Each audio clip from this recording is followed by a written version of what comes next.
No, muchísimas gracias a ti, Macarena, también, y bueno, a FIMA y a la Universidad Socioambiental. Bueno, siguen entrando. Bueno, igual voy a comenzar. Bueno, muchísimas gracias. Un saludo a todas, a todos y a todes. Gracias por tomar este curso, esta pequeña pincelada que vamos a intentar hacer un grupo de profesoras y profesores sobre lo que es la construcción de los desastres socionaturales. Así que voy a empezar a compartir mi presentación. En algún momento se tiene que ver esto.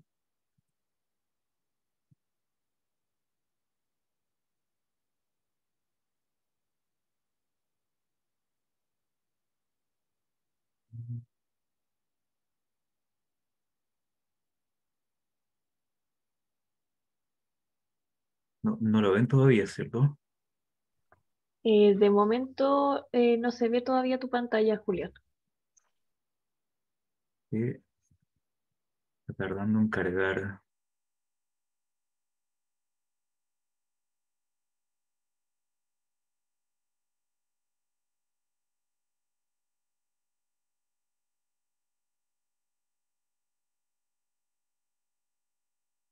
Mm. Ahí sí se ve, Julián. ¿Están viendo la presentación? Me temo que estamos viendo tu escritorio. Ah, ok. A Entonces, ver, vemos como una imagen de ah, noche con estrellas fugaces. ok. Mientras no sean mis correos personales, entonces todo bien. Creo que ahí deberían verlo. Ya. Sí, perfecto. Ujú. Ya, bueno, muchas gracias. Ahora sí, comenzamos. Como les comentaba un poco, este trabajo lo vamos a realizar. Bueno, ahí tienen el equipo docente que va a trabajar y les va a tratar de entregar estas temáticas un poco. Tratamos de dividir el curso en tres grandes bloques, donde uno básicamente tiene que ver con esta idea del riesgo y el contexto andino. ¿Sí? Un segundo bloque sobre las controversias y los nuevos paradigmas científicos, sobre todo, paradigma científico, controversia en torno a desastres socionaturales, ¿sí? Y un tercer y último contenido que tiene que ver un poco con esta idea de cómo se habitan los territorios a partir de esta construcción social de los riesgos y los desastres socionaturales, ¿sí? Entonces, básicamente lo que queremos mostrarles con esta pequeña pincelada de 5 clases dice relación un poco cómo, por un lado, cómo vamos a construir socialmente los riesgos, cómo estos se van a entender dentro de un territorio determinado y también cómo se va configurando su construcción a partir de diversas disciplinas. ¿Sí? Y estas diversas disciplinas tienen un poco este problema, el problema de cómo se construyen los riesgos y cuál es el problema en la construcción de los riesgos. O sea, tiene que ver un poco con la noción de que el riesgo, de alguna manera, al ser o al tener un elemento social, ¿sí? Que eso lo vamos a desarrollar más adelante, al tener este elemento social dentro de su, digamos, su ADN, si uno quiere, tiene ciertas complejidades o trae aparejadas ciertas complejidades, ¿sí? Y esas complejidades tienen que ver un poco con esto que vamos a denominar un poco déficit de racionalidad que se genera y estos problemas o estos déficits de racionalidad están dados o están Ya, pues, principalmente Juan Pablo. por esta parcialidad de ángulos de observación que uno tiene. O sea, esta parcialidad de ángulo de observación está dada un poco como ustedes lo pueden ver ahí, con las distintas disciplinas que eventualmente se sienten convocadas a decir algo respecto a estos problemas. Y eso es de alguna manera lo que va a ir configurando esta noción de que el riesgo es un problema complejo. Es un problema complejo de abordar en cuanto a su construcción, en cuanto a su entendimiento, en cuanto a qué o cuáles son los mecanismos necesarios o mínimos para comprender, ¿sí? Y finalmente, cuáles son los efectos particularmente efectos sociales que tiene la construcción del riesgo. Entonces, como ya les mencionaba un poco, el problema entonces, o un primer problema es desde dónde miramos el riesgo, desde dónde miramos, cómo lo miramos y, por supuesto, para qué lo miramos. O sea, por qué es indispensable, por qué es necesario hacerse esa pregunta o hacerse estas preguntas en torno al riesgo. Y, por supuesto, cada uno de, o cada una de las disciplinas que encontramos, que tenemos, que no, con las cuales nos sentimos más cómodas, más cómodos, nos va a generar una visión particular, ¿sí? Una visión particular de este fenómeno que todavía le digo de forma general el riesgo, voy a ir bajándolo cada vez más, pero en el fondo también el problema es cómo lo abordamos, cómo miramos este problema que ya de alguna manera empezamos a decir o lo bautizamos como un problema complejo, o sea,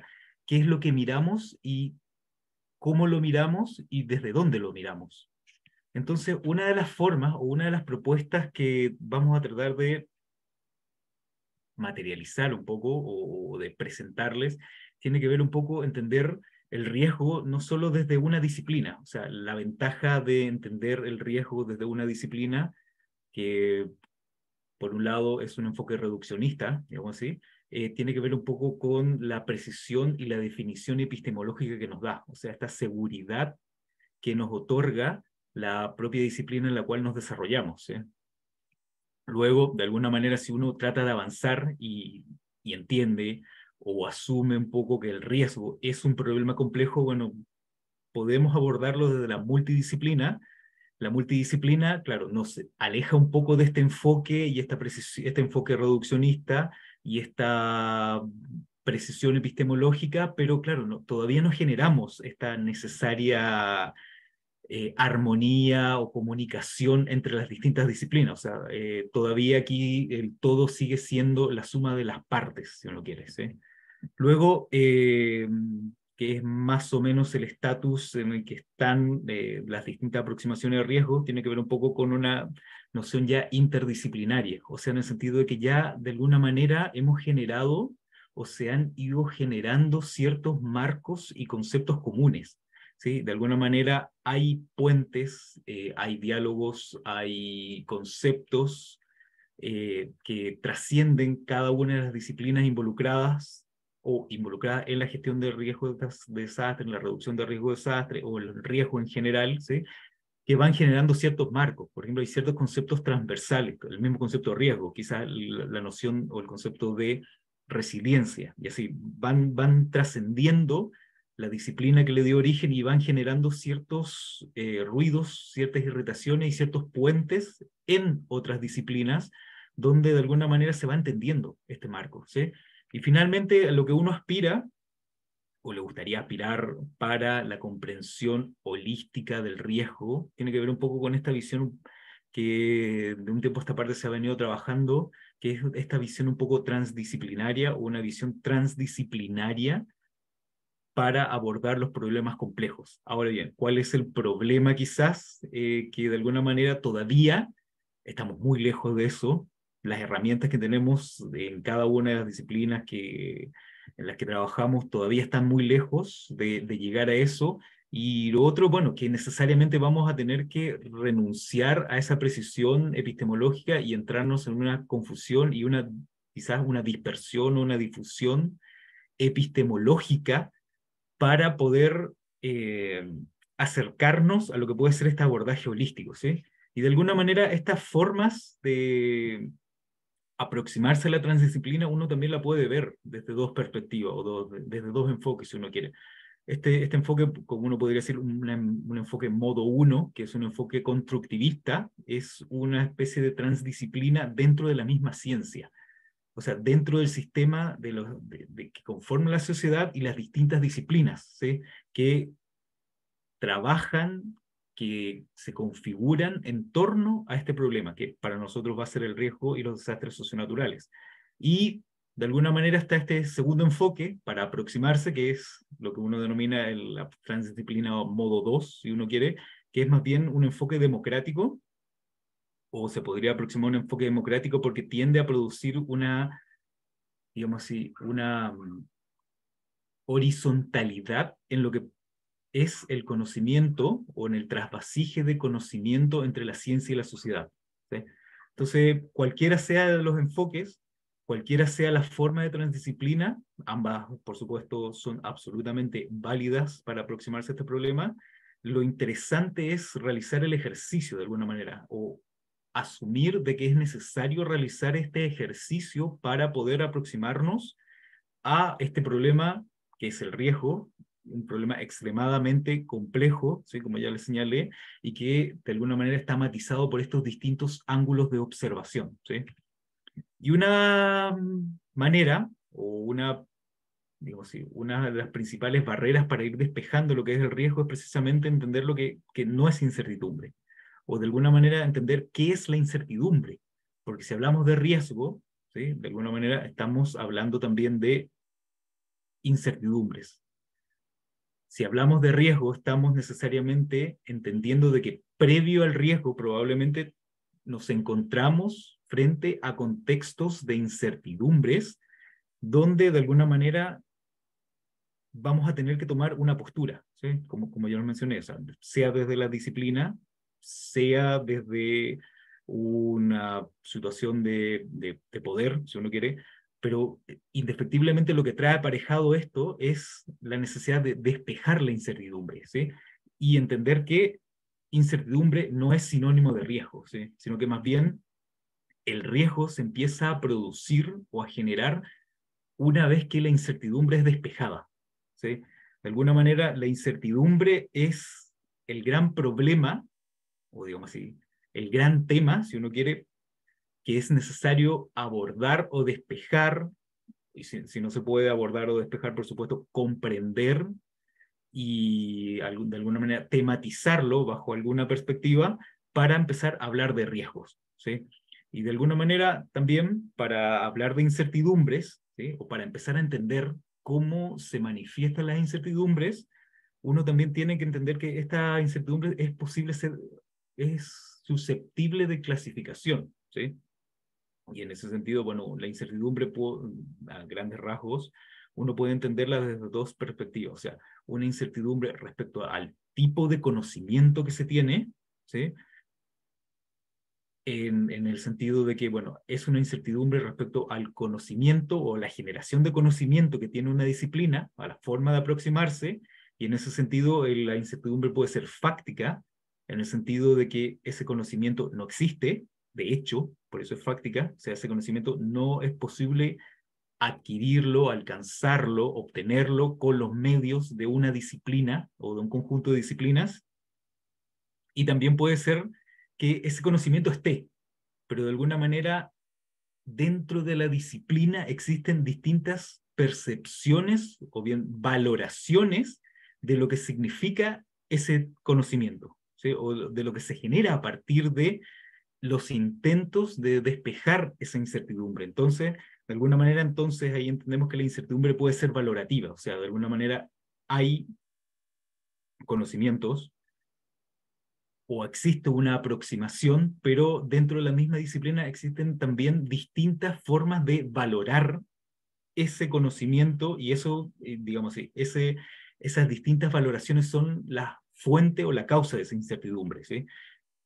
Y también entendemos que la incertidumbre puede afectar a la gente, o sea, a la persona, ¿sí? Al tomador o a la tomadora de decisión que se encuentre en ese momento allí, y entonces en ese sentido entendemos que esa incertidumbre puede ser subjetiva, o sea, subjetiva cuando afecta a esa persona en particular, digamos así, el conocimiento existe, las herramientas para despejar esa incertidumbre existen, pero lamentablemente el sujeto, la sujeta, la persona que está allí no lo tiene por X motivos. Y entonces en ese sentido la incertidumbre es subjetiva.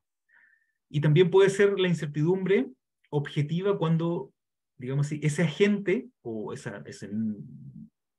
grupo de agentes, si uno quiere ahora, no pueden acceder porque el conocimiento lisa y llanamente no está disponible. Y no está disponible por, probablemente no se han desarrollado las técnicas, ¿sí?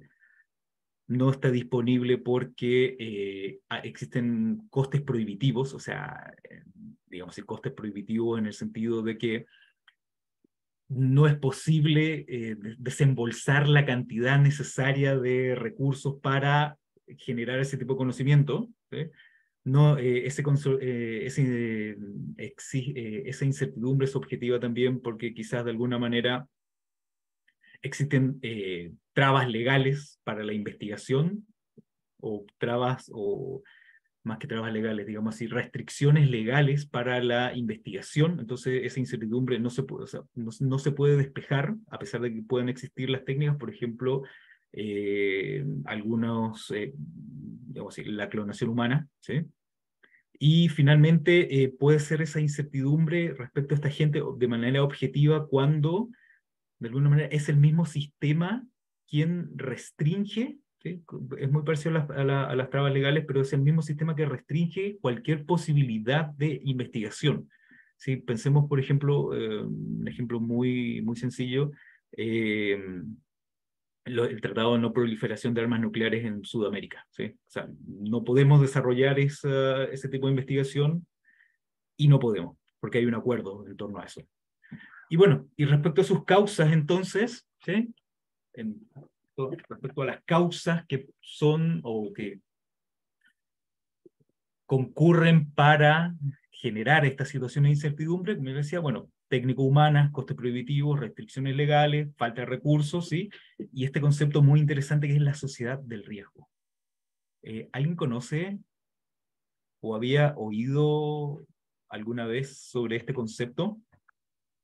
Ahora los quiero escuchar un poquito a ustedes, o leerles,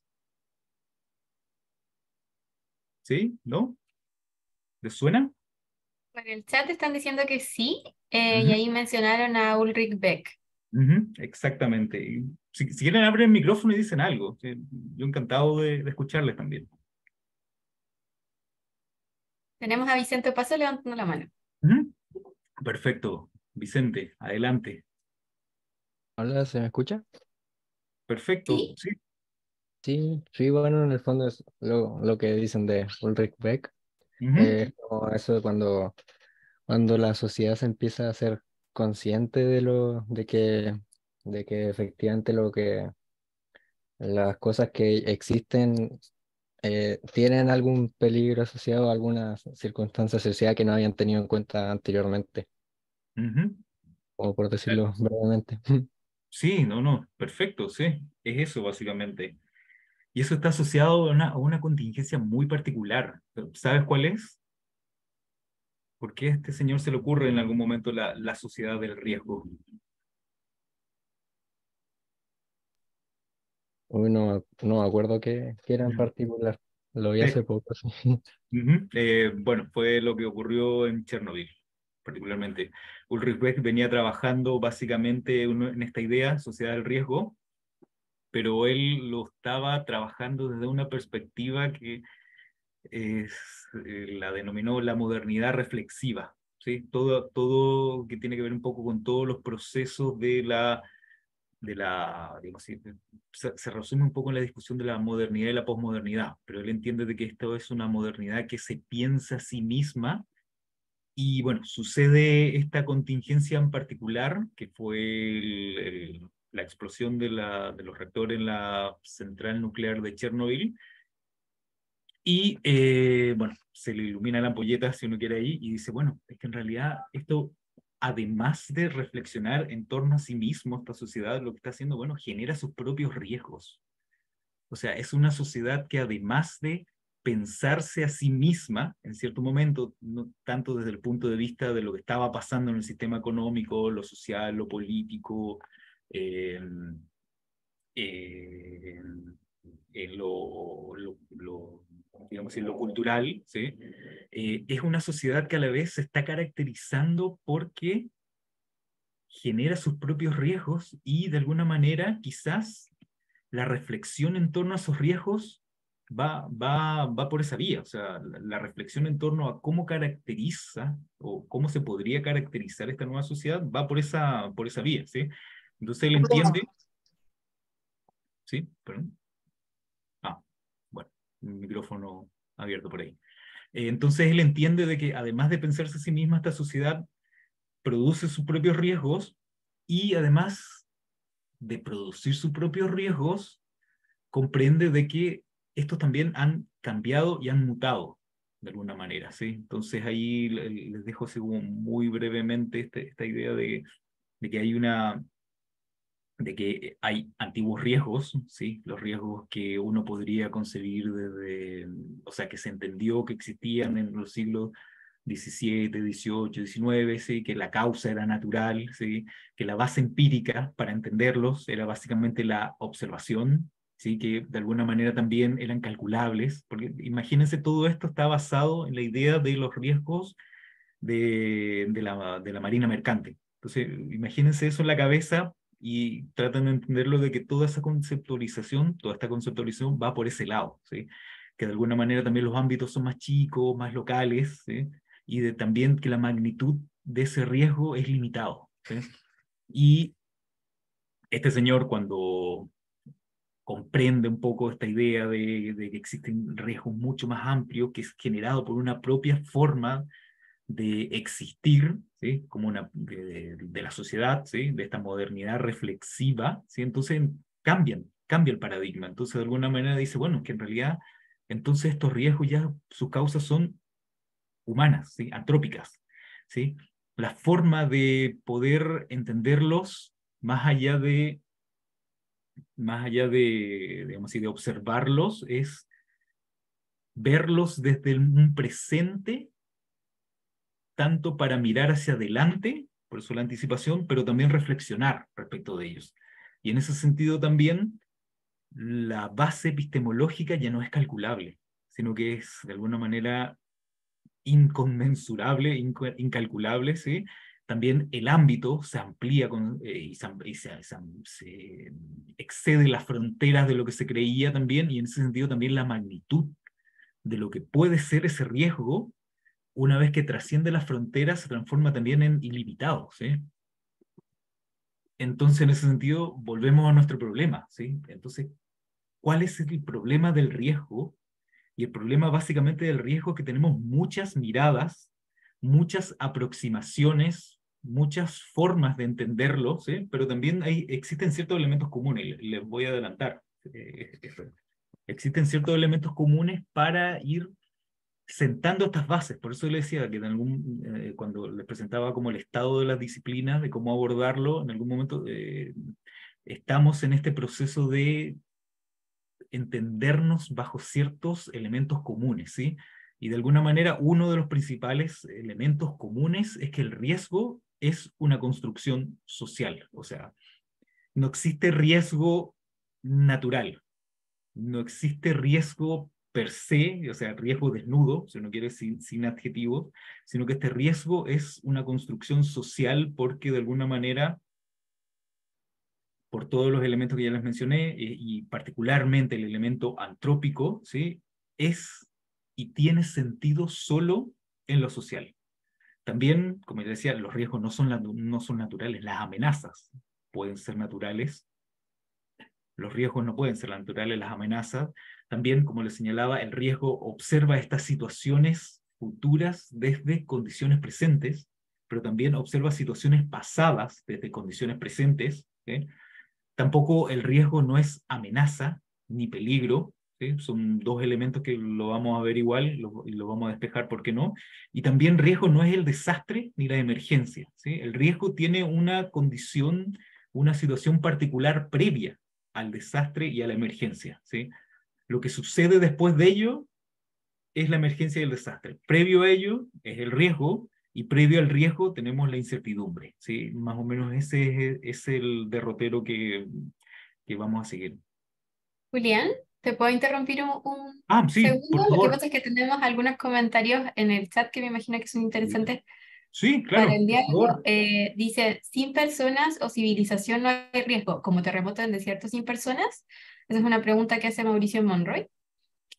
Y Vicente Opaso dice, yo estudio la transición energética. Se podría decir que en este ámbito se está viviendo o se necesita vivir una nueva modernización, reflexiva ante dos problemas principales, el impacto ambiental y la escasez. Teorema de Thomas.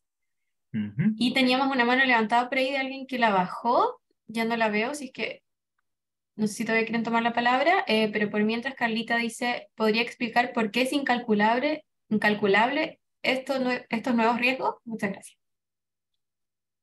Ya, creo que eran dos comentarios anteriores o eran preguntas que lamentablemente... Habían como dos comentarios, pero ahora hay Ah, una pregunta, perfecto, sí. que es Ya, esta de explicar por qué son incalculables. ujú, ya, perfecto.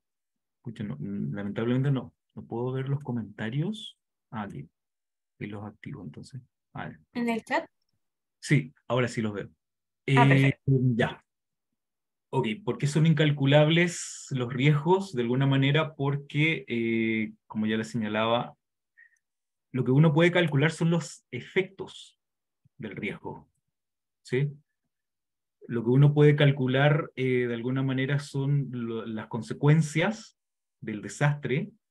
Puede ponerle números, puede ponerle cifras a ese evento en particular, ¿sí? Pero uno, por ejemplo, no podría calcular un riesgo o principalmente por el elemento social y lo mutable que es el elemento social, ¿sí? Eso por un lado.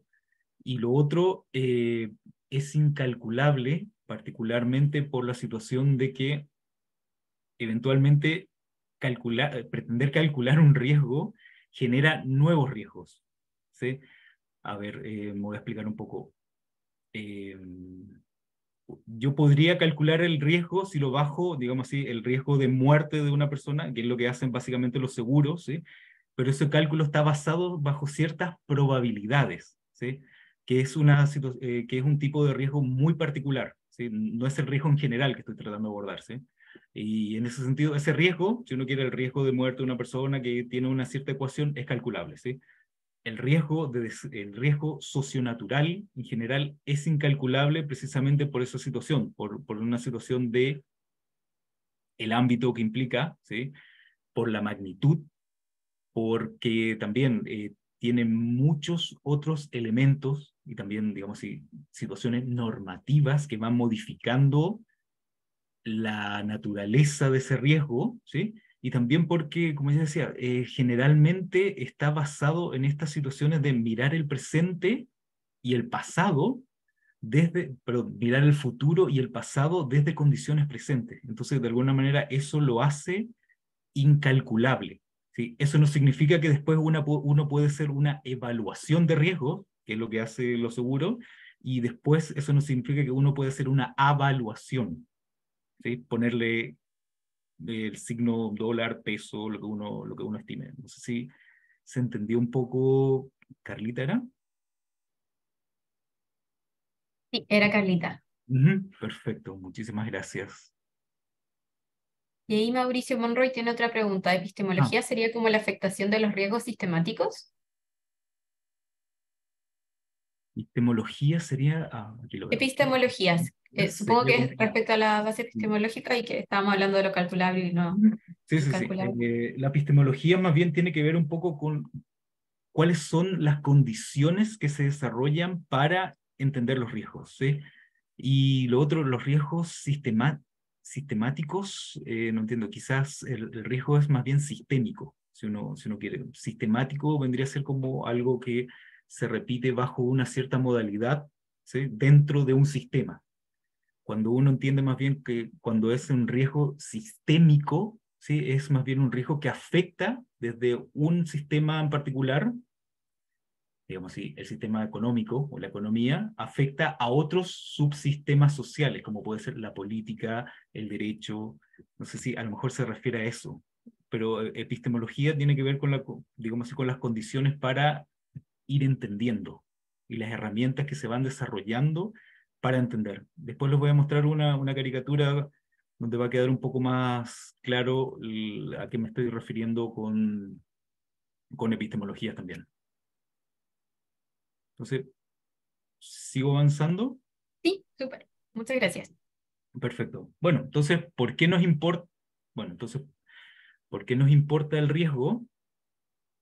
Y particularmente este riesgo de desastres socionaturales. Básicamente porque si uno ahora va a un instrumento en particular, como es la Convención Marco de las Naciones Unidas para el Cambio Climático, particularmente Chile, si uno va al artículo 8º, numeral 8, ¿sí? Puede ver que, por ejemplo, Chile cumple 7 de las 9 condiciones para considerarse un país altamente expuesto a los efectos del cambio climático. Entonces, de alguna manera, para nosotras, nosotros aquí en particular, nos interesa el estudio del riesgo precisamente por este tipo de circunstancias, por este tipo de condiciones particulares a las cuales nos vemos afectados. O sea, de alguna manera, quizás ya antiguamente uno decía, bueno, Chile se encontraba a salvo de los huracanes, pero últimamente hemos tenido este fenómeno de las trombas marinas y ciertos vientos bastante particulares que quizás ya también nos está cambiando un poco el paradigma en cómo nos aproximamos al fenómeno. Y bueno, también, ¿por qué es importante aproximarnos al estudio de los riesgos y desastres, y ahora ponemos ya socionaturales, nuevamente, este apellido? Porque también, bueno, nos vemos imbuidos cada vez más, o nos vemos expuestos cada vez más a fenómenos, a desastres, ya ahora sí, particularmente desastres con efectos sociales bastante fuertes e importantes a nivel mundial. Sí, o sea, imagínense que ese gráfico ahí lo pueden ver rápidamente, todos los efectos, todas las pérdidas que se han generado en el mundo producto de desastres naturales entre 1980 y el 2015, ¿sí? También el impacto de los desastres, en ese sentido, también va creciendo tanto en cantidad de daños, cantidad de efectos económicos que va generando y, bueno, particularmente si uno ahora sí hace una evaluación y la avaluación de ese riesgo y empieza a poner el número, también los números empiezan a ser cada vez más grandes. ¿Sí? También, por ejemplo, también hay datos, según las Naciones Unidas, el 90% de los desastres tiene su origen en el clima, ¿sí? Son efectos o son procesos que se van de la mano del cambio climático y solo el 10% está teniendo efectos geofísicos, ¿sí? O sea, imaginémonos estos geofísicos como los terremotos y las erupciones volcánicas. Y en particular, ahora sí, nuevamente volviendo a Chile, desde 1960 hasta el 2017, ¿sí? También hemos tenido una sucesión de fenómenos o de distintos tipos de desastres que han sido cada vez más recurrentes y más frecuentes en el territorio nacional. O sea, y cada uno de ellos, cada uno de estos fenómenos va generando también ciertos efectos y va teniendo ciertas connotaciones sociales, políticas y económicas, ¿sí?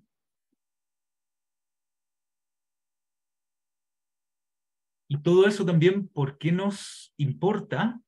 Porque de alguna manera, de un tiempo a esta parte, la población urbana también ha aumentado, ha ido aumentando, ha ido creciendo el número de personas que está habitando las ciudades. O sea, de alguna manera estamos entrando en lo que dijo ya el ONU Habitat 1, ¿sí? En su momento que estamos entrando en una especie de era de las ciudades, en una era de las ciudades donde de alguna manera este proceso de migración campo-ciudad se ha ido estabilizando y se ha ido estabilizando porque es la misma ciudad la que ha ido creciendo en torno a el campo, ¿sí? Ha ido copando nuevos espacios, ha ido copando nuevos territorios donde antiguamente eran terrenos de cultivo, eran terrenos de pastoreo, terrenos baldíos, lisa y llanamente. Entonces, de alguna manera también ese fenómeno nos obliga a repensar lo que es el riesgo, a repensar las condiciones del riesgo, ¿sí? Y a repensar también las ciudades y cómo se van generando las ciudades pensadas desde una perspectiva de riesgos para la reducción de riesgos de desastres socionaturales, ¿sí? Entonces, de alguna manera también empezamos con estos problemas, ¿sí? Empezamos con estos problemas ya de la ciudad, ¿sí? Pero más que de la ciudad, problemas desde la ciudad, ¿sí? De alguna manera empezamos con estos asuntos cada vez más frecuentes de ciudades formales y de tener ya prácticamente ciudades informales. ¿Sí? Ya no solo asentamientos, ¿sí? que también existen, pero la dimensión de estos asentamientos, la, digamos, el espacio que están empezando a ocupar también, de alguna manera, hace que tengamos especial atención cuando empezamos a categorizar y aproximarnos desde una concepción de riesgo de desastres, ¿sí? Entonces, de alguna manera, esta ciudad informal nos genera nuevos retos, nos genera nuevos problemas y nos genera nuevos desafíos para pensar el riesgo dentro de esta ciudad, ¿sí? Y por eso es una de las grandes trampas, ¿sí? Que se denominan los asentamientos informales, ¿sí? Y esto también, o sea, Tomás, disculpa que te interrumpa. ¿sí? Hay otro Tomás, o sea, perdón, Julián. Ujú. Tomás Zúñiga está preguntando por el chat si los efectos específicamente en los que son estructuras, edificios, casas, calles, etcétera, ¿por qué aumentan en daño? ¿No tendría que ser al revés? O sea que mientras pasa más el tiempo, más preparadas las estructuras deberían estar. Mm, interesante pregunta, Tomás, muchísimas gracias. A ver, los efectos específicamente en lo que son las estructuras de edificios no tendrían que ser al revés, o sea que mientras más pasa el tiempo, más preparadas, sí, o sea, eso por supuesto es el deber ser, ¿sí? Ahora tiene que ver mucho también con cómo la institucionalidad de alguna manera genera los incentivos o los elementos vinculantes y obligatorios necesarios para que se cumpla eso. Por ejemplo, eh, o sea, aquí en Chile tenemos de alguna manera un código de construcción, ¿sí? Una norma sísmica bastante buena, ¿sí? Pero esa norma sísmica nuestra no está categorizada para todos los tipos de terremotos. Después con el profesor Campo van a ver por qué. No está calibrada para todos los tipos de terremotos y tampoco sirve para los terremotos de otros países, ¿sí? También eso va de la mano mucho también de cómo el país también, o un determinado país, va generando conocimiento en torno a su territorio y a los riesgos y a las amenazas que se van generando, ¿sí? Eh, y eso eventualmente debería permear, ¿sí? Debería percolar hacia lo que es la normativa de construcción, debería percolar hacia digamos, sí, hacia la coordinación de un sistema general de reducción de riesgo de desastre, y bueno, por supuesto que debería mitigarse, pero si un país se permite no fiscalizar, se permite no generar estas herramientas, o sea, por supuesto que la estructura y la infraestructura va a ser un elemento más de riesgo. Gracias.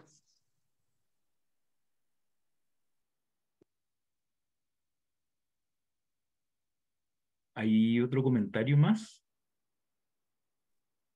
Solo tenemos un comentario, bueno, de Bárbara y de Vicente que también están aportando a la discusión, que hablan de que depende de la amenaza y de la ubicación de la estructura. También, Y sí. claro que no solo depende de las estructuras, sino de dónde están instaladas y ante el aumento de la población se ocupan más espacios no aptos. Ujú, sí, sí, absolutamente de acuerdo. Sí, son todos elementos que confluyen para generar este caldo de cultivo, si uno quiere, para que se genere estas situaciones. Entonces, bueno. ¿Ya? Sí tenemos una pregunta de Carlita que se me había pasado, que pregunta si se asocia al aumento de la población también, que es un poco más lo que discutieron Bárbara y Vicente, pero si es que puedes complementar ahí, Por a supuesto, raíz del sí. aumento de los desastres.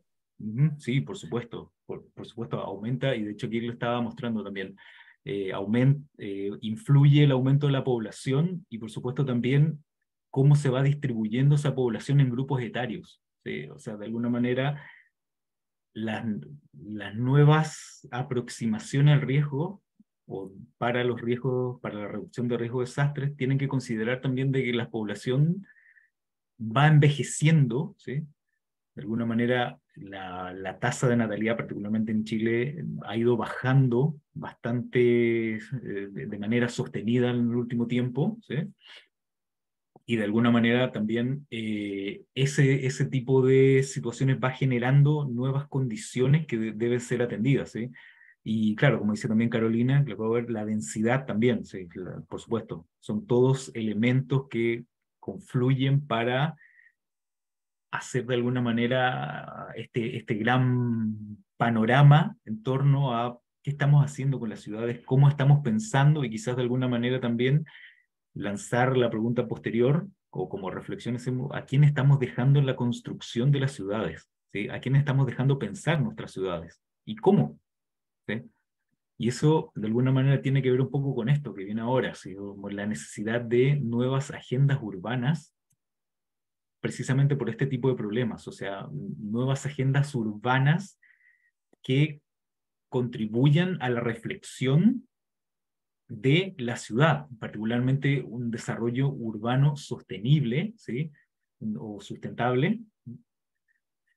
También desarrollo de nuevas agendas de construcción de quizás de comunes urbanos, ¿sí? De bienes comunes urbanos, y volver a pensar estos bienes comunes urbanos como herramientas para, en particular, en este caso particular, la reducción de riesgo de desastres, ¿sí? Y también pensar en ese sentido cómo se territorializa la gobernanza, y ahora sí, quizá le podemos poner un apellido a esta gobernanza, una gobernanza participativa de la ciudad, que finalmente derive en una gestión, de alguna manera, o una incidencia ciudadana en la gestión de la ciudad, ¿sí? O sea, en el fondo tiene que ver un poco con toda esta discusión del derecho a la ciudad, o sea, del derecho a la ciudad en el sentido de, bueno, a quién, como les decía recién, a quién estamos dejando la ciudad, por qué la estamos dejando pensar de esa manera, y de alguna manera cuáles son las herramientas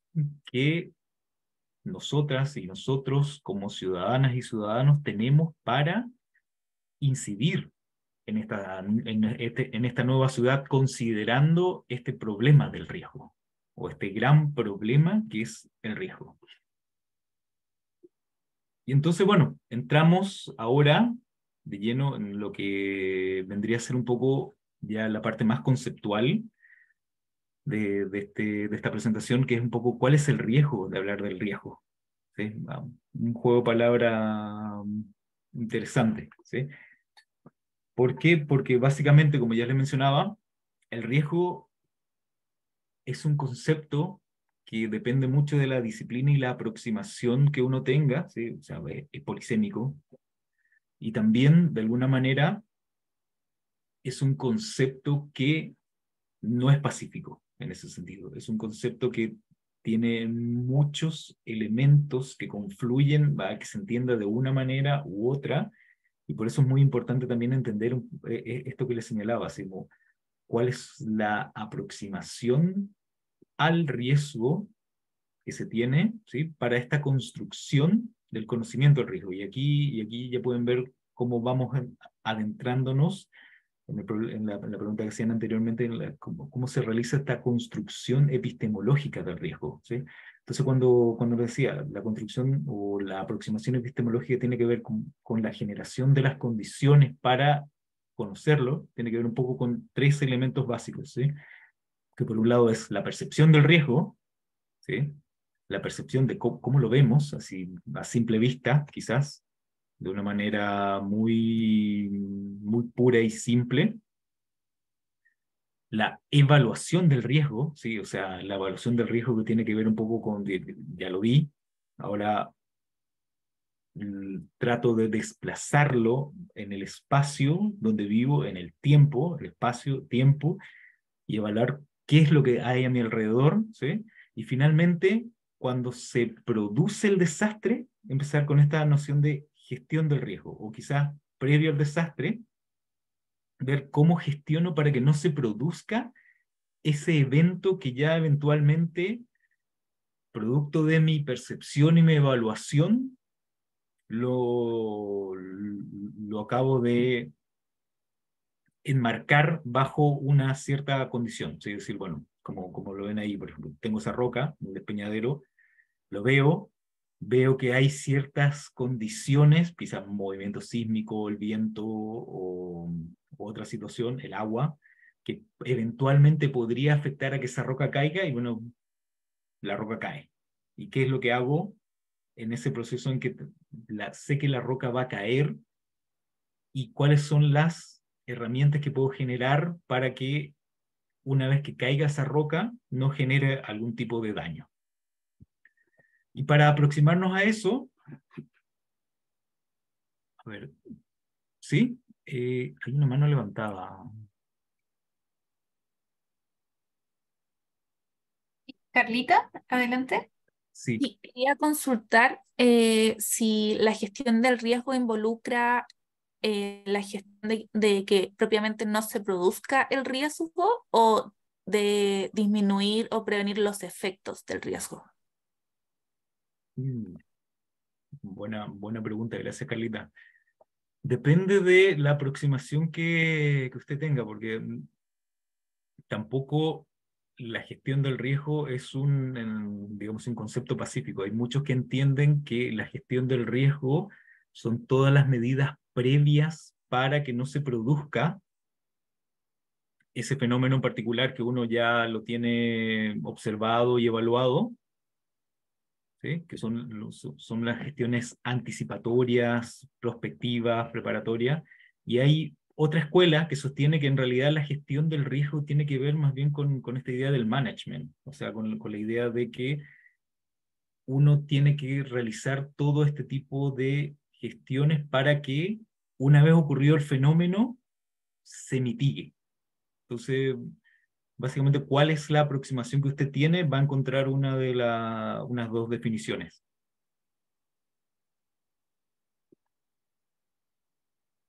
Julián, aprovecho de preguntar si Mariana Orellana, que antes tenía la mano levantada, todavía quiere hacer alguna consulta, si no continuamos.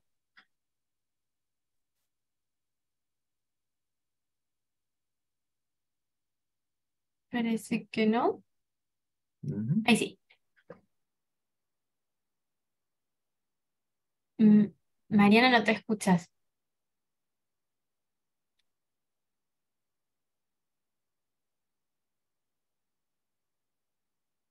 No, ¿Se escucha? Ahí no, sí. ahí sí, sí. Sí, ahí sí, ya.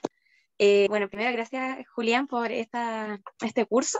Y era más que nada comentar el tema de la gobernanza y la relación que hay y que es un gran problema que tiene Chile respecto a no hacer políticas intersectoriales, sobre todo el tema de la gestión del riesgo.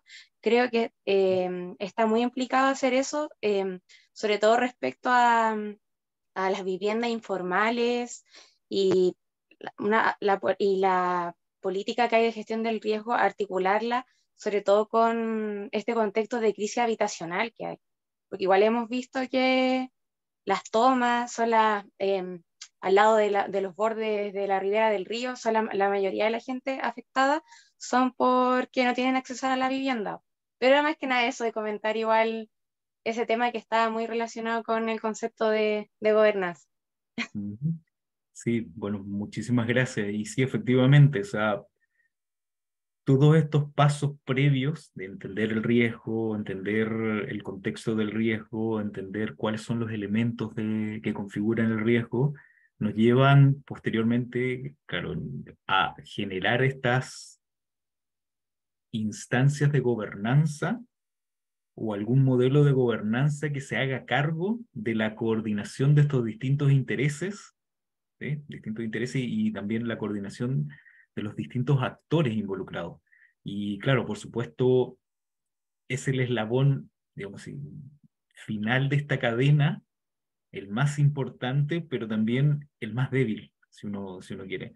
Porque efectivamente, o sea, depende de muchos factores y de muchos elementos que es necesario considerar y tener claro para que finalmente lleguemos a quizás a una instancia o un mecanismo de gobernanza que sea lo suficientemente efectivo para dar respuesta a este problema. O sea, como el caso que mencionaba, y que es uno de los ejemplos más claros respecto a por qué fracasa la gobernanza, finalmente, es precisamente porque no se consideran este tipo de elementos y existen, digamos, sin vista gorda respecto a cuáles son los pasos previos para seguir.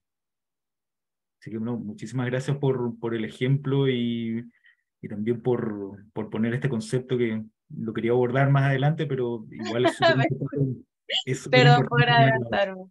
Sí, no, totalmente. Gracias.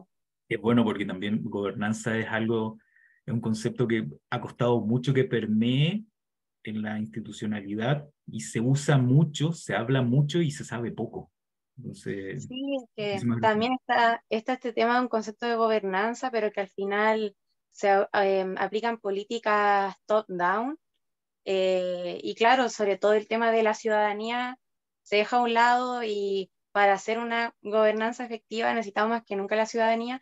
Por ejemplo, este incendio que hubo en el sector de Las Palmas en Valparaíso, este incendio que hubo, sale que la gente volvió a apoderarse del lugar y volver a construir sus casas. Entonces, por ejemplo, ahí está todo este tema de entender a la gente, a la ciudadanía del porqué de esa toma de decisiones, eh, para poder construir políticas que realmente puedan involucrar a todos y a todas.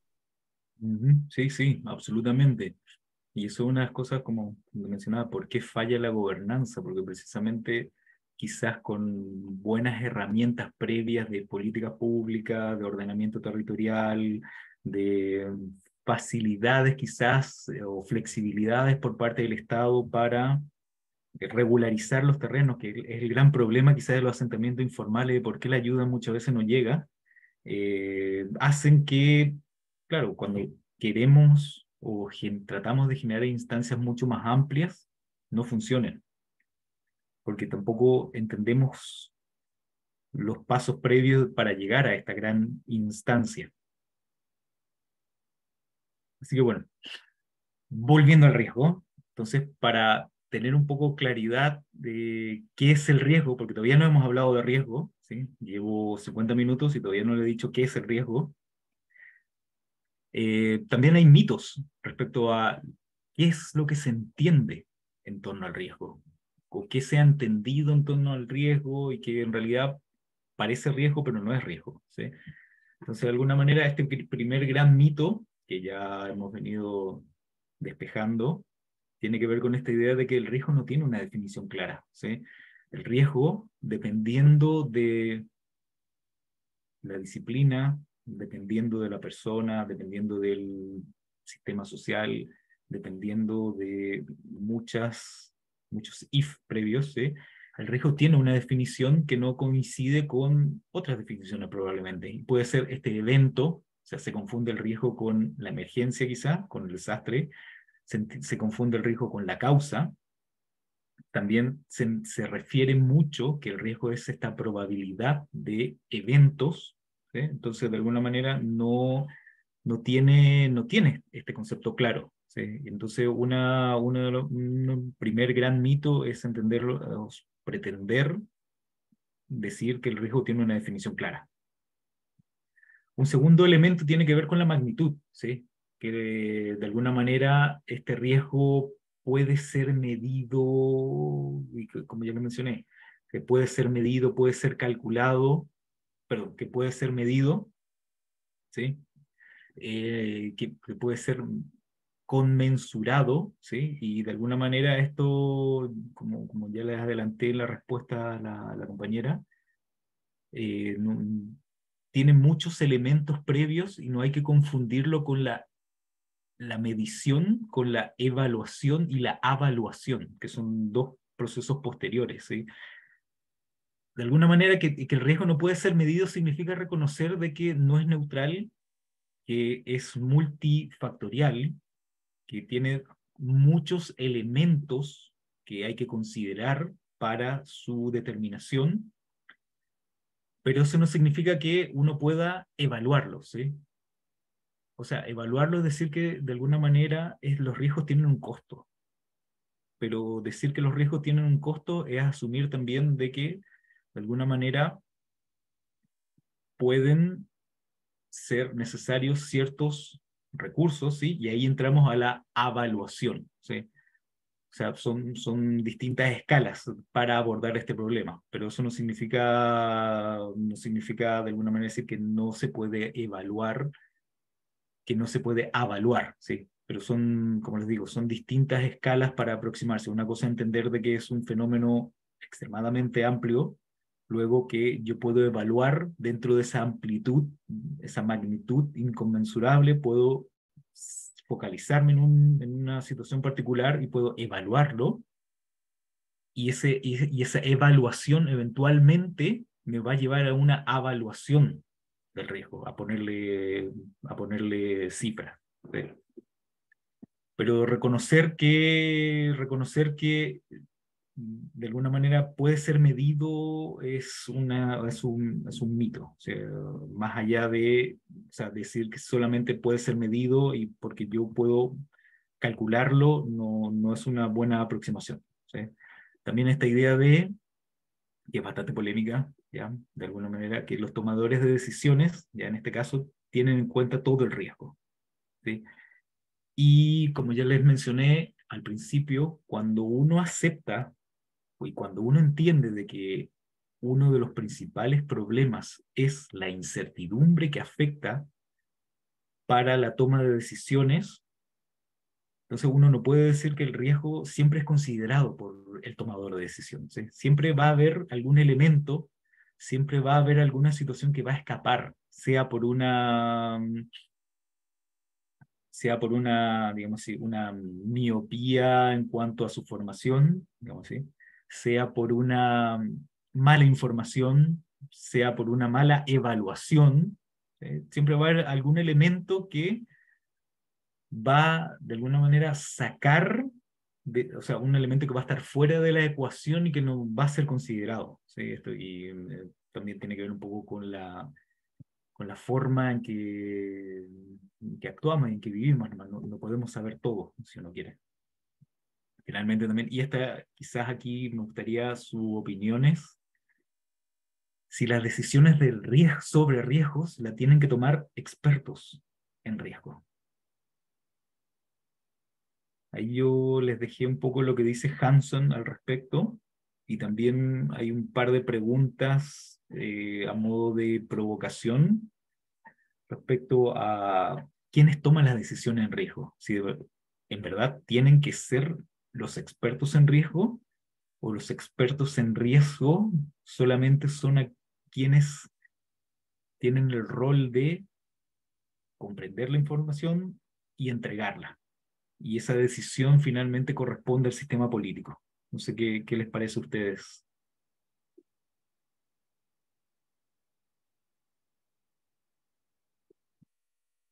¿Les parece bien? Preguntan quién es el experto en riesgo. Ujú. O sea, por ejemplo, cualquier persona que esté formada en alguna disciplina y que se dedique a riesgo, o sea, un ingeniero, una ingeniera, una arquitecta, un arquitecto, una abogada, un abogado. Hay una mano Carlita tiene la mano levantada. Sí. Me parece que plantea así, igual es un poco capcioso, justamente porque hay muchas disciplinas y muchas formas de cómo se va a ver el riesgo y la finalidad con la que se va a tener esto. Yo creo que definitivamente sí tienen que ser expertos quienes tomen las decisiones sobre los riesgos, pero solo aquellos expertos que tengan una finalidad, por así decirlo, que vaya orientada al bien común. Eso es lo que pienso. Bueno, muchísimas gracias, Carlita. Sí, es capciosa, absolutamente. Y es bastante polémica. Ahí están dejando varios comentarios por el chat, Julián, por si quieres leerlo. A ver. Mm, no me carga todavía el chat. Mauricio dice, por ejemplo, es un trabajo en conjunto, no de una persona. Ahora Ujú, los COGRID de cada comuna. claro, sí. Bárbara dice, yo creo que es un trabajo mancomunado y coordinado. Ujú, Ahí Mauricio dice también que, claro, que hay que coordinarlo con la comunidad de los COGRID. Y Jessica dice, yo creo que es importante también el punto de vista de la ciudadanía porque son ellos quienes son afectados. Y mm, ahí hay gente que le puso me gusta. Y después se dice, el conocimiento local también influye en esa decisión a la hora de ver el riesgo. por Y Vicente supuesto. dice, yo opino que es trabajo de los expertos, pero no solo de los expertos. Ujú, Y hay un mensaje más largo todavía. Tomás dice, yo creo que en todo se debe encontrar un equilibrio. Los expertos creo que siempre aportan una visión más clara de la temática tratada, pero sin duda la participación comunitaria ayuda a identificar y entender más aún situaciones en las que involucra el riesgo. ujú. Sí, exactamente. O sea, todas las aproximaciones, todas las respuestas, por supuesto, tienen una dimensión, no son correctas ni incorrectas, tienen, por supuesto, una carga, una, una valoración, y claro, no es una situación, no es algo sencillo, ¿sí? O sea, es algo que al menos merece un tipo de reflexión. O sea, porque uno puede decir, sí, perfecto, los expertos, ¿sí? Y porque ellos saben, porque ellos estudian, pero también está el tema de, bueno, el sistema político es quien le da la legitimidad a ciertas personas para decidir por nosotros, quizás, por nosotras. Entonces se genera ahí toda una situación, ¿no? También hay autoridades designadas por aquellos mandatados por la ciudadanía para tomar decisiones, pero que respecto de nuestro es un, digamos, un mandato de segundo o tercer orden. Entonces, sí, es un debate absolutamente abierto y estoy de acuerdo con muchas y muchos de ustedes sobre eso. Este quizás es más sencillo también, este gran mito, quizás, respecto a si la gestión de riesgo se evalúa o no con el mismo estándar. Y yo creo que de alguna manera ya quedó claro que no, que tiene distintos estándares porque están involucradas muchas disciplinas, es un problema complejo, ¿sí? Y requiere de este compromiso de llegar a ciertas, digamos, sesiones y concesiones por parte de expertos y disciplinas para conocerlos, para acercarse a lo que es el riesgo. Este es un poco relacionado con la pregunta respecto de los científicos y los tomadores de decisiones. O sea, de alguna manera también está en esa misma línea. O sea, si la gestión del riesgo, cualquiera sea la aproximación que uno tenga, sea como gestión del riesgo para las condiciones previas o para la mitigación de la situación, ¿sí? Requiere o no de datos científicos para tomar una decisión, ¿sí? Y de alguna manera también ahí está el tema que ustedes muy bien señalaron, o sea, de alguna manera, si es o no, quién es, si este experto, ¿sí?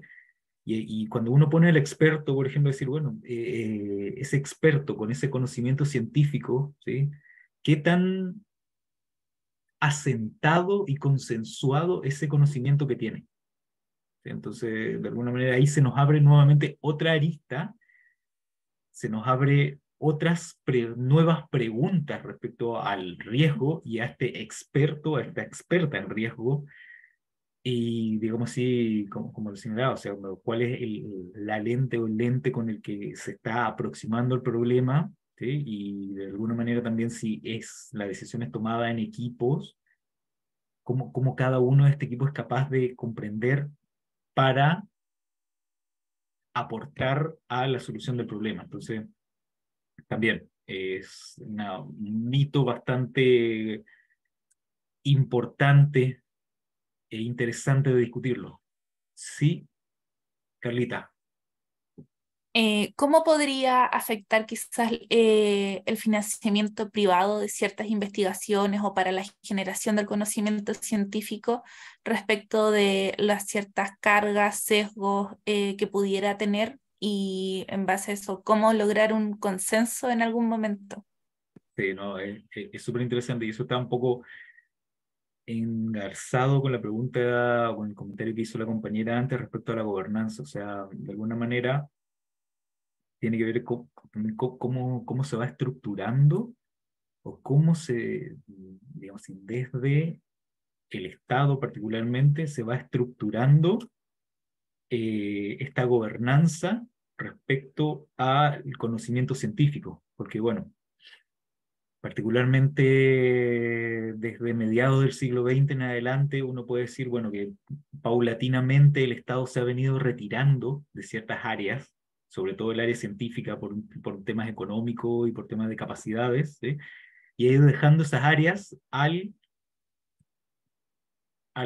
sector privado, sí, que lo ha hecho bastante bien porque tiene los recursos, ha ido avanzando en ese tema, y las situaciones que se ha ido generando es que, claro, el Estado se ha quedado sin las capacidades y la competencia para ir entendiendo ese tipo de tecnología. Entonces, ¿cómo a partir de eso se va generando estas estructuras? ¿Cómo se regula? O sea, digamos, es un puzzle que todavía el derecho regulatorio no logra armarlo, no logra cercarlo de manera efectiva.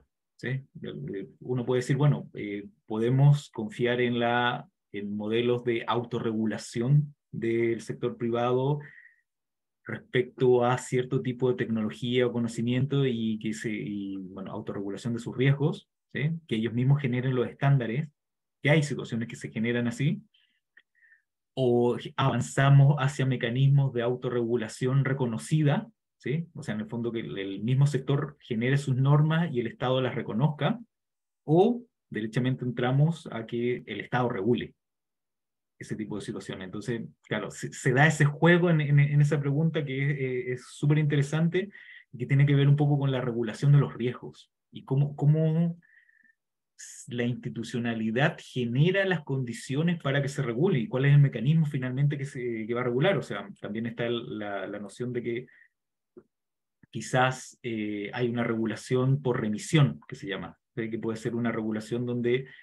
el Estado para ciertas materias se remite a lo que la disciplina en particular dice y la considera como válida.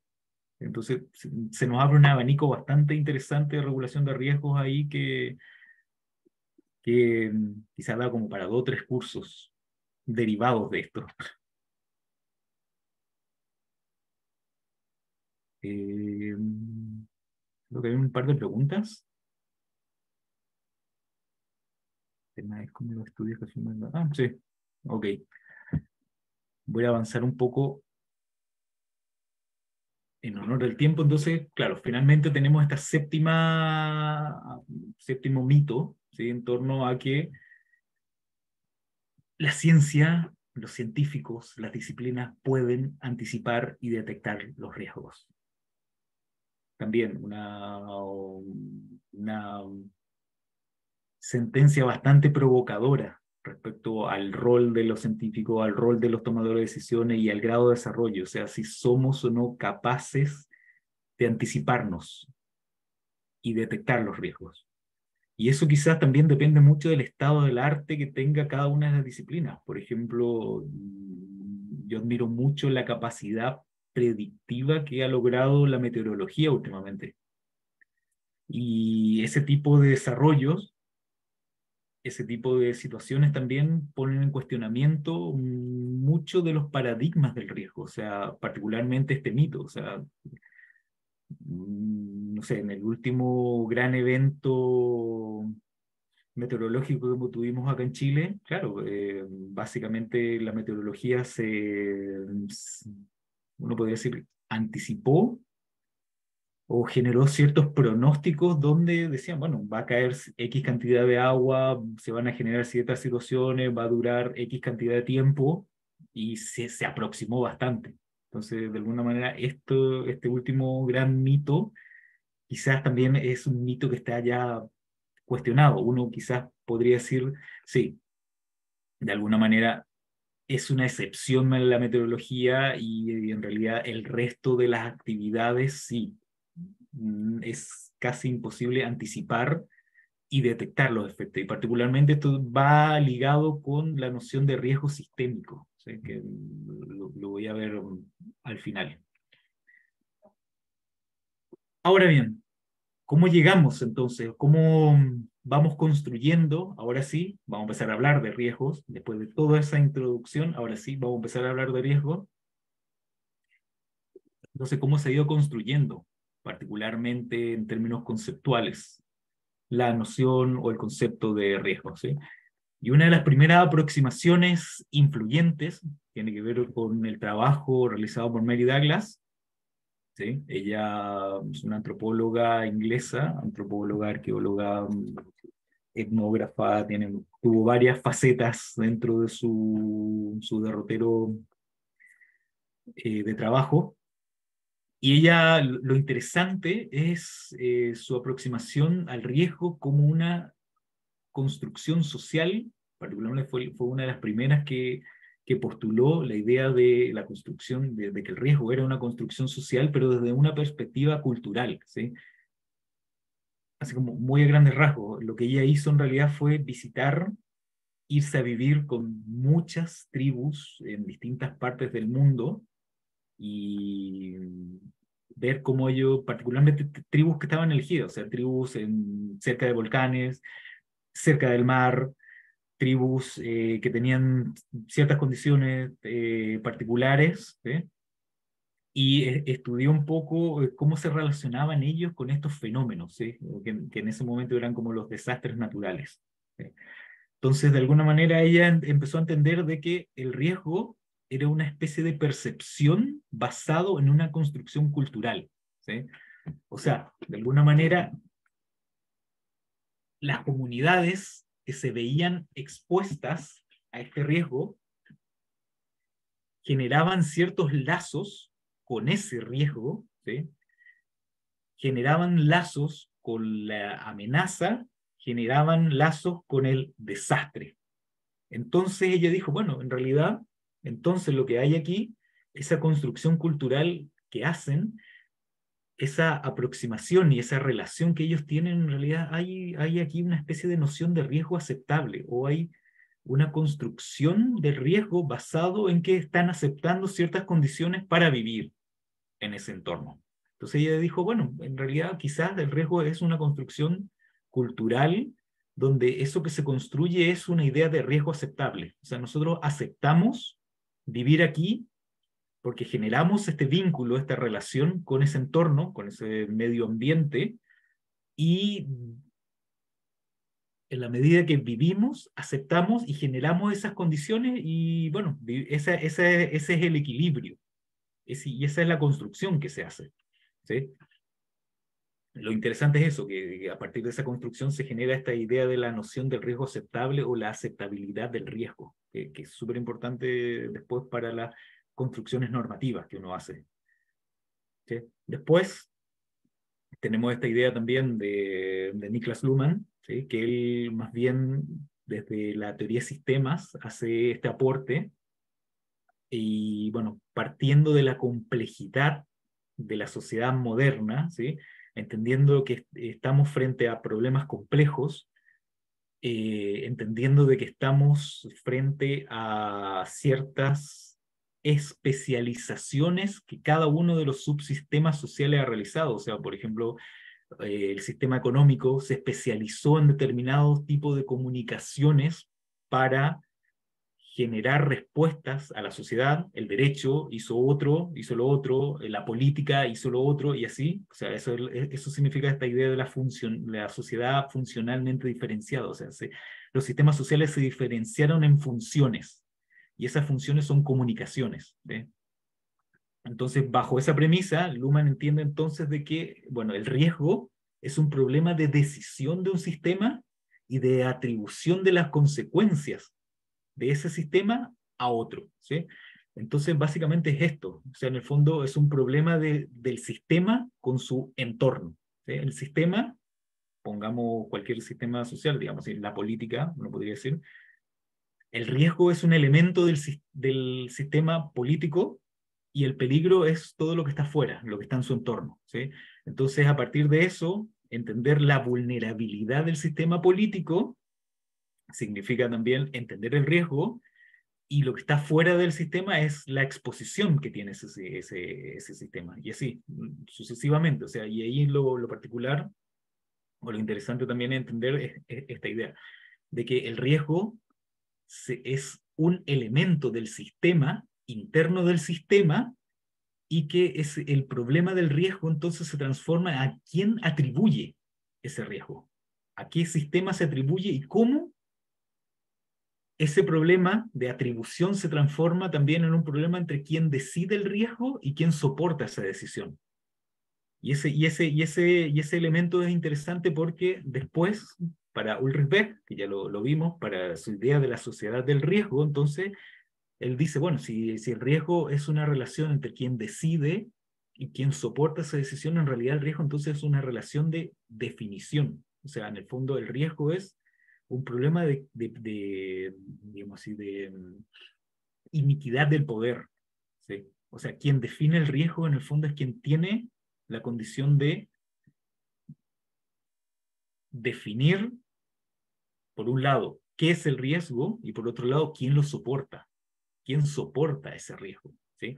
Y esto es súper importante, por ejemplo, cuando uno empieza a ver estos temas, particularmente temas ambientales, y habla de, no sé, quizás zonas de sacrificio o personas sacrificadas, ¿sí? En pos de, particularmente, esta sociedad del riesgo, ¿sí? Entonces, todas estas construcciones que les muestro así muy, muy rápido, también han tenido estas bajadas. Han tenido estas bajadas, particularmente la plataforma de las Naciones Unidas para la reducción de riesgo de desastre, el año 2009 sacó un diccionario, una especie de diccionario, un glosario de términos, y allí un poco hace más o menos estas bajadas y pone estas distintas nociones un poco más matizadas, un poco más consensuadas, ¿sí? Y entiende un poco, entonces, y define, particularmente el riesgo lo define como esta probabilidad de un evento, ¿sí? Ya vimos cuáles eran las falencias quizás de esa definición, pero la Nación Unida, para la política pública y las distintas bajadas que tienen que hacer los países, te dice, no, el riesgo ustedes lo van a entender como la combinación de esta probabilidad de un evento y sus eventuales consecuencias negativas, ¿sí? Luego aparece la noción de riesgo aceptable, también, que ya lo vimos, cuáles eran los matices que tenía y de dónde venía. Aparece esta idea del riesgo de desastres, ¿sí? Y el riesgo de desastre, la particularidad que tiene es que combina esta idea de riesgo aceptable, y ahora lo baja en un contexto más social, o sea, lo transforma en un problema de atribución y de definición, ¿sí? Y finalmente, la noción ahora que se utiliza, que es la más trabajada, que es que uno ya no habla tanto de gestión de riesgo, sino se habla de reducción de riesgo de desastre. O sea, de alguna manera el paradigma actual, y particularmente con el marco de acción de Sendai, particularmente desde el marco de acción de Sendai, para ser más preciso, la noción de gestión de riesgo ya se ha ido dejando de lado, bajo el entendido de que el riesgo ya no se gestiona. El riesgo se comprende, el riesgo se comprende, se generan condiciones para que no se produzca, y esto significa en realidad reducir el riesgo. Y también tiene de trasfondos que no existe el riesgo cero, o sea, todas las decisiones de alguna manera involucran un riesgo, y ahí está la relación de definición, involucran un riesgo y a la vez tienen imbuido cada una de las decisiones otro riesgo adicional. ¿Sí? Entonces, de alguna manera, entonces el riesgo cero, el riesgo no se gestiona, sino que uno trata de reducirlo. ¿Sí? Y a partir de esta idea de la reducción de riesgo de desastre, donde, si tienen la oportunidad de ver la ley 21.364, ¿sí? Se habla de los pilares para la reducción de riesgo de desastre y se hablan de las etapas del riesgo. Y todo esto tiene que ver con esa noción de reducción de riesgo de desastre y la imposibilidad de hablar de un riesgo cero. ¿Y cómo ha ido evolucionando finalmente esto? Así como si uno lo pone en una línea de tiempo. Entonces, al principio, en principio de las discusiones sobre el riesgo, se entendía que el riesgo más bien era una ecuación de amenaza por vulnerabilidad. ¿Sí? Y vulnerabilidad bajo una condición bastante particular. O sea, vulnerabilidad era entendido como, digamos así, todos los elementos físicos y humanos que aumentaban la exposición a una amenaza. ¿Sí? O sea, en el fondo, cuando les ponía el ejemplo anteriormente de los asentamientos urbanos, bueno, bajo esa premisa se entendía todo. O sea, vulnerabilidad era, por un lado, la gente que vivía ahí y la infraestructura que estaba allí. ¿Sí? Luego, este concepto evolucionó y esto se produce más o menos a finales de los 80, al principio de los 90, cuando se declara por las Naciones Unidas también el decenio de los desastres. ¿Sí?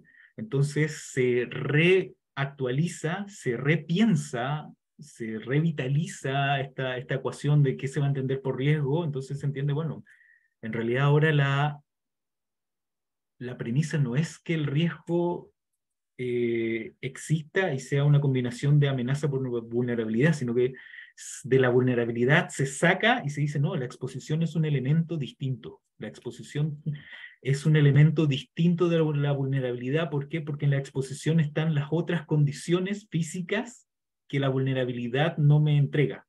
O sea, en el sentido de la vulnerabilidad vendría a ser solamente un elemento humano. Y ese es el enfoque que se utiliza. Perdón, al revés, la exposición es el elemento humano y la vulnerabilidad vendría a ser de la infraestructura. Perdón, me confundí. Entonces, lo que señalan ahí, particularmente la UNDRO, que era la plataforma en ese momento, dice, bueno, entonces el riesgo es esta ecuación de la amenaza por la vulnerabilidad física, ¿sí? Por la exposición entendido como elemento humano. ¿Sí?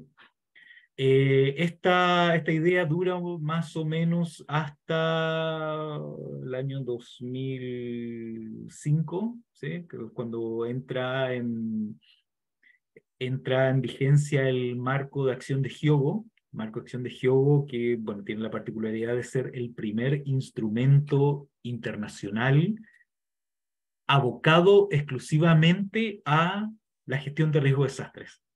¿Por qué digo gestión de riesgo de desastre? Porque así lo dice textual el marco de acción de Hyogo. El marco de acción de Hyogo entendía todavía esta premisa de que el riesgo se podría gestionar, y bajo esa premisa entonces entendía de que uno eventualmente podría generar ciertas condiciones con los distintos países, donde Chile es uno de los países firmantes, y los países que estuvo la discusión, se podrían generar ciertas condiciones para gestionar el riesgo. Y bueno, marco de acción de Hyogo duró hasta el año 2015, cuando empezó a entrar en vigencia el marco de acción de Sendai. Bueno. ¿Hay alguien? ¿Una pregunta? No. Bueno. Creo que se activó un micrófono. Pero de todas maneras, aprovecho de decirte, Julián, que tenemos que ir cerrando. Estamos un poquito en la... Ya, súper. Perfecto.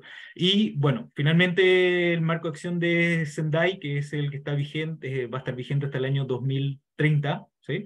Cambia el paradigma y agrega dentro de la ecuación, y dice, bueno, el riesgo ahora en realidad es la amenaza por la vulnerabilidad, que vuelva a considerar la exposición, digamos así, dividido por la resiliencia. Y eso es lo interesante ahora, que en la ecuación involucra a la resiliencia. Después con la profesora Marín van a ver qué es la resiliencia, cuáles son los efectos de la resiliencia y, bueno, realmente por qué. ¿Por qué ingresa ese elemento? Entonces la resiliencia viene a, muy rápido, la resiliencia viene a agregar, digamos así como en términos generales, todas aquellas condiciones o digamos así, todas las propiedades de un sistema para hacer frente a un desastre, ¿sí? O sea, entonces, dentro de la resiliencia se entiende y se ha ido entendiendo como una especie de muchas capas que se agregan en torno digamos así, como lo que discutíamos antes, digamos así, los códigos de construcción, la infraestructura de un país, etcétera, etcétera, etcétera. Y bueno, finalmente esto tiene que ver un poco con la idea o con la noción de que el riesgo, ahora sí se entiende de manera sistémica. O sea que el riesgo en sí mismo no es un elemento que afecta a un solo sistema, no es un elemento que afecta a un solo lugar, sino que se entiende que afecta a otro sistema. O sea, un riesgo de desastre socionatural afecta al sistema económico, afecta al sistema político, y eso, bueno, ustedes lo pueden ver y lo vieron, ¿sí? A propósito del último frente que tuvimos aquí en Santiago, lo vieron, se ve, por ejemplo, cuando pasa los fenómenos de incendio, ¿sí? Se ve como no solamente el elemento peligro está ahí, o sea, la amenaza y el desastre, sino que también hay muchos otros actores involucrados, y eso tiene que ver un poco con esta idea de que el riesgo es sistémico, o sea, y en el sentido de riesgo sistémico porque es complejo, ¿sí? Es incierto y a la vez es ambiguo. Y bueno, ahí les dejo un poco cómo se entiende esto de la incertidumbre, la ambigüedad y la complejidad, y más o menos ya lo vine desarrollando. Así que eso, por mi parte.